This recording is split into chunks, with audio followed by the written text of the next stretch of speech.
Hello viewers, Super GT here. We're going to jump into the Gran Turismo World Series and Nations Cup for the very first time in Gran Turismo 7. I've been entered into the GT1 League with a driver rating of A+, so expecting big things here. Now, the first race of this Nations Cup is that of the Mazda Roadster around Tsukuba with BOP, no tuning required. So we're going to jump into some practice, see how we go, and hopefully kick off our Nations Cup campaign in a positive manner. So here's some of the practice I did, including nearly losing control on a curb like that. But after a couple of laps, I only had about 10 minutes really to practice, so it wasn't a huge amount of time. But we did a couple of laps here, setting at 111.4, that was my fastest.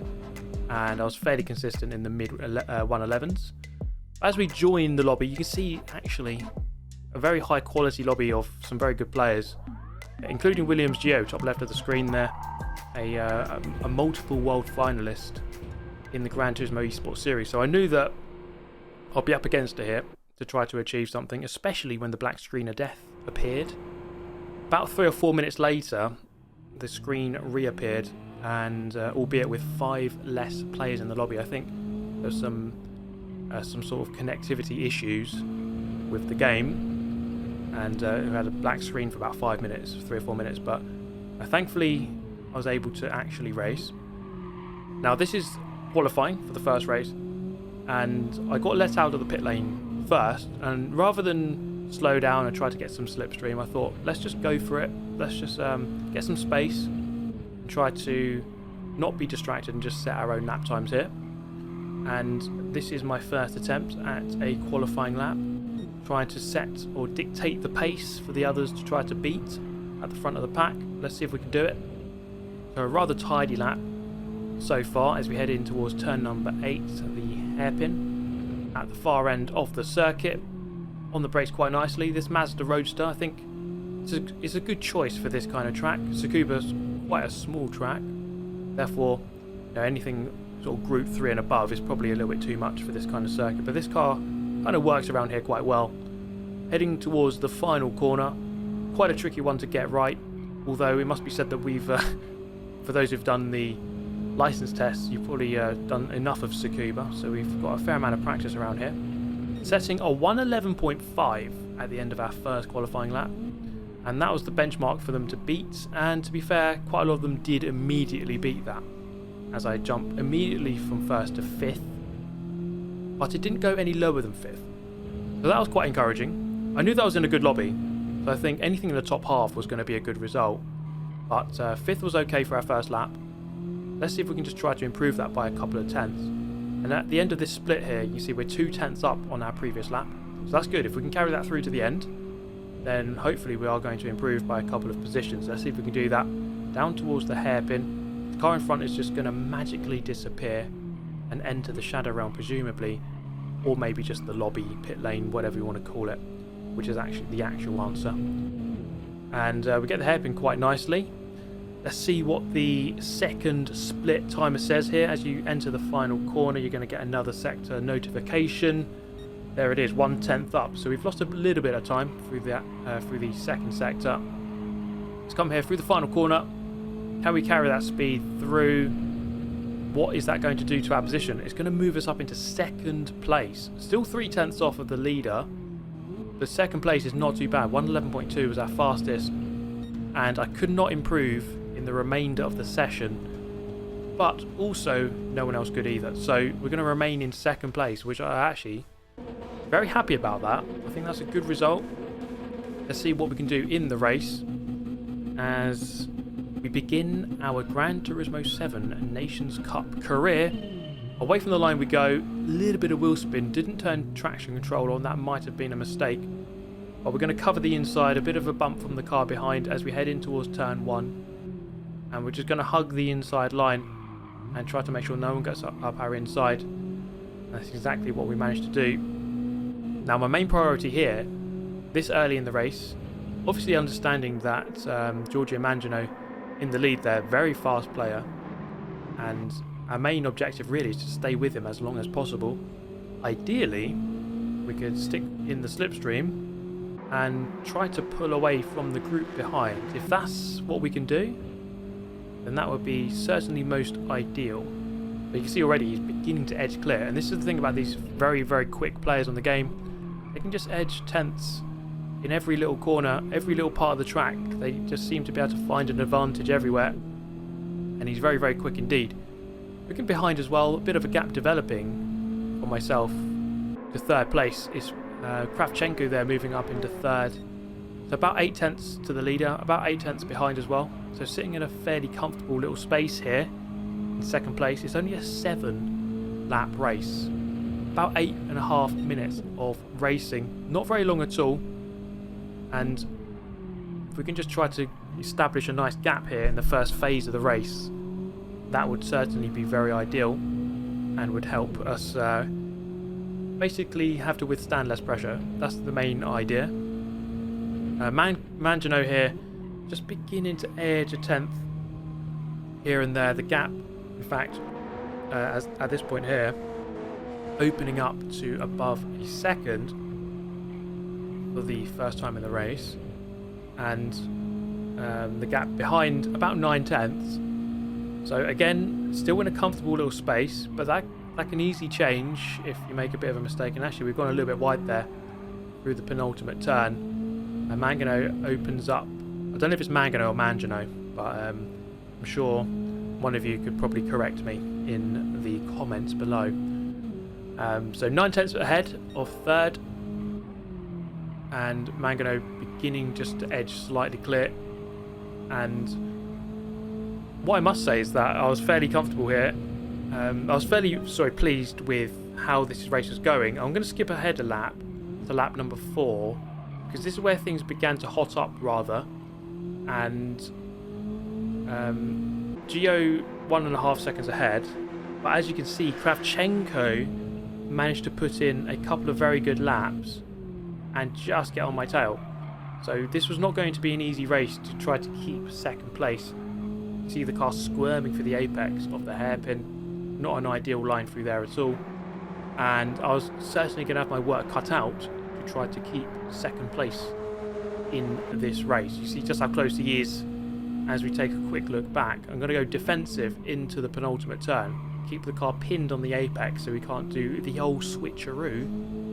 Get the power and the drive out onto the back straight.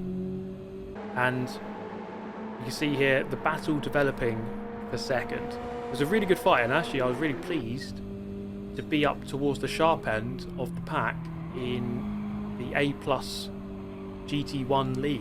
So presumably the highest level you can be in. Certainly when you're seeing the likes of Williams Gio in the lobby, then you know that you're in for a hard race.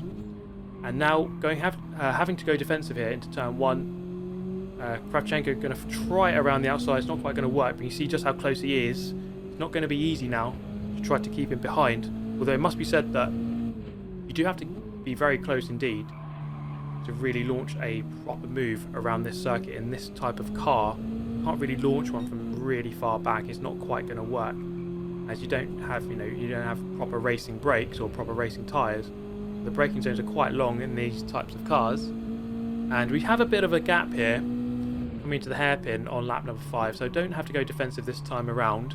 I've kind of resigned myself to the fact that first place is out of the question by this point. It is about 3/4 of the way through the race, so it's going to be very difficult to try to win this one now. It's really a case of preserving what I have, which is second place. If we can do that, then I would be certainly very happy indeed. The pace has been decent so far, taking a nice late apex through that final corner, edging out onto the curb. Bit of a gap as we cross the line to begin lap number 6 of 7. 2 to go, covering a nice inside line, although it must be said that Kravchenko behind taking a nice big chunk out of that gap on the way into that turn, but then actually losing out a fair amount on the way out. So this perhaps is my time to pounce and try to pull away as that gap extends to 3/4 of a second. And if I could keep it at that sort of margin, as you can see, it's not particularly close enough to go for an overtake, not from that far back, unless he was an absolute maniac who was asking for trouble. But it doesn't seem as though that's the case right now. So we're going to go into the hairpin. Lap number 6. Keeping it nicely pinned through there. On the power nicely. Perhaps a bit too much sliding, but it wasn't too bad. Gap opens up to 9/10 of a second. And this is the situation here. Halfway through the final lap. Lap 7 of 7. Just over half a second to Kravchenko behind. And I really need to make sure I get these last 2 corners correct. And you can see the lights and the shadows changing as the sun sets here at Tsukuba. And it does change the way that you have to drive, because you see all these lights moving about behind. And you know, when someone's very close behind with the lights on and all the shadows are moving about, you do start beginning to think about this driver behind. So you don't want to succumb to that pressure too much. As we go through the final corner, we're going to keep a nice narrow line. It's going to be very close indeed. He's right on my tail here as we finish the race. But finish the race we do in 2nd position. Gio was just a bit too much for us in this one. But to come through in a 2nd position in under 8.5 minutes, I think that's a very good race time for that. And, you know, 2nd place, very, very happy with it. It's a good way to kick off the campaign, especially with about 10 minutes practice. 337 points we gained there. So that's a really good total. In fact, I've never earned 337 points on GT Sport.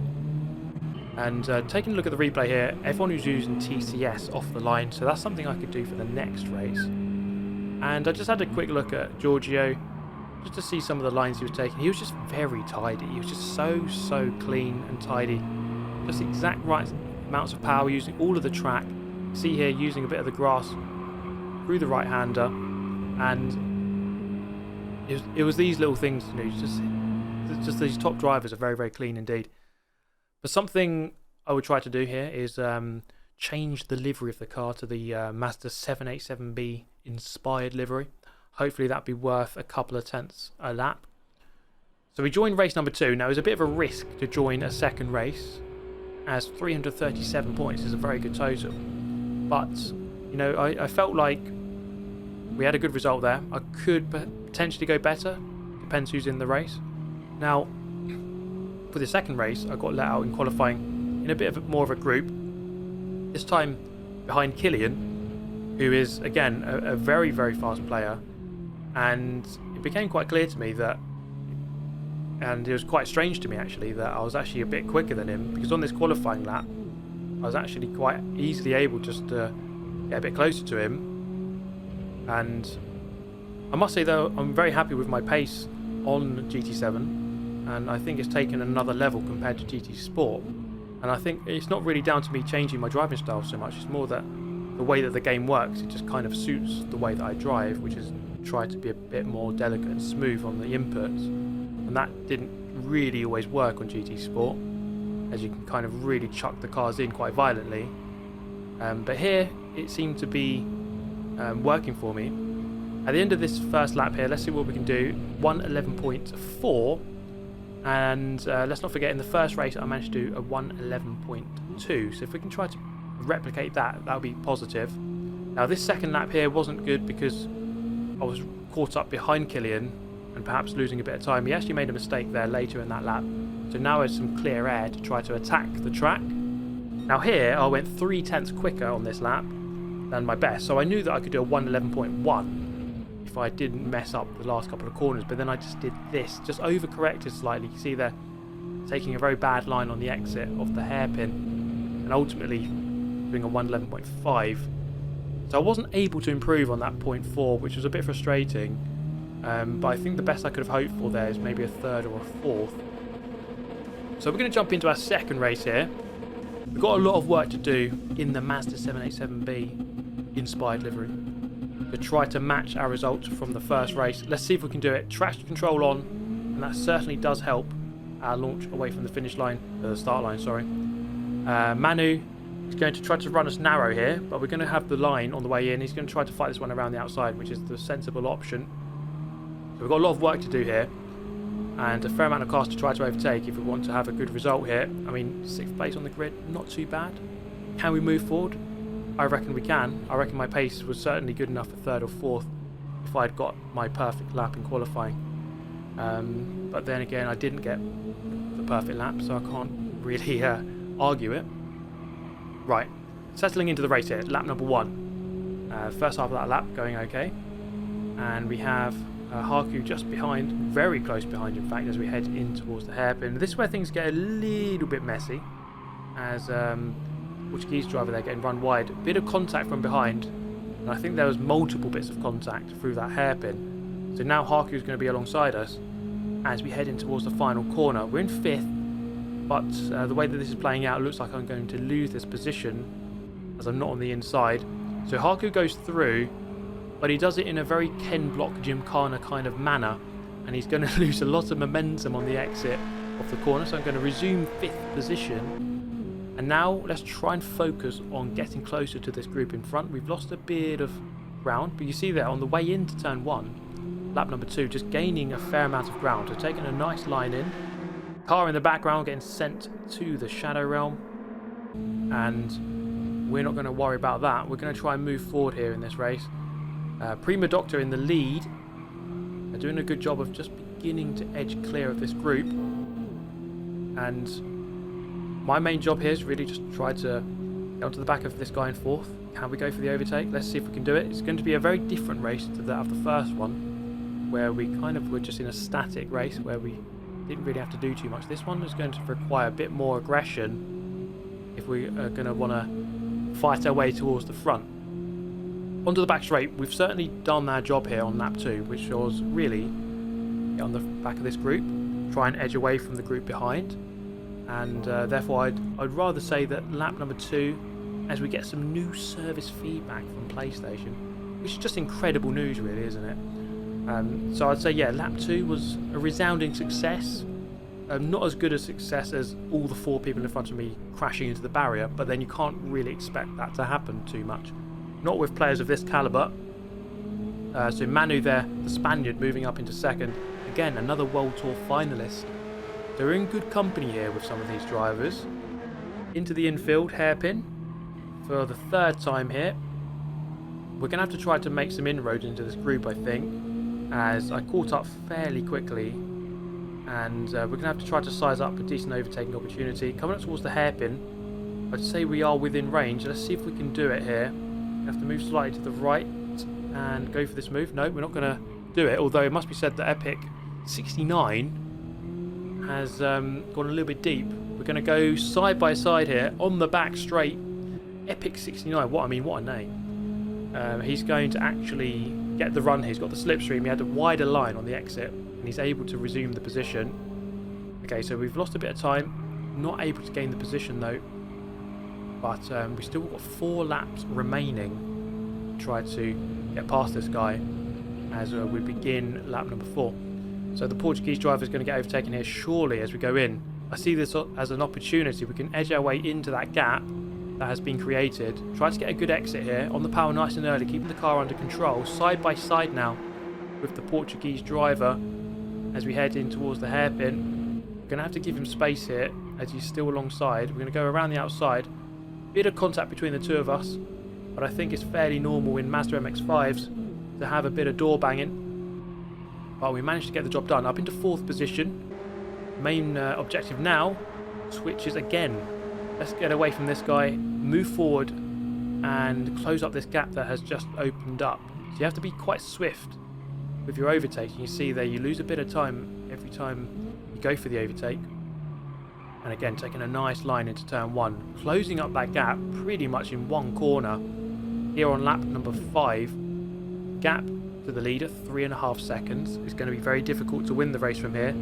The only thing I can really hope for is the fact that Manu there in 2nd is actually very quick indeed. It could potentially catch up, then they might start fighting. That is one possibility. But my main problem at this point here is trying to overtake Monaco Epic 69 for the last podium spot in this race. He's gone very deep into the hairpin, and is this going to be an opportunity on the exit? Not quite. Although surely the pressure is on. He's making a couple of mistakes as we begin to edge closer. Bit of a gap now back to the Portuguese driver in 5th. So this really is a fight for 3rd. If we can get 3rd, decent. No, it's not a 2nd, obviously, which is what we got in the previous race. but I think third would be about where we deserve to finish, I think, based on our pace in this one. On the brakes, into turn number 1 for the 6th time. Taking a nice line through there, actually. Just like the previous lap, really beginning to close up. And we go for this move into this hairpin. Not the most ideal place to really go for a move, I'd say. It's quite hard to get a move done there quite cleanly.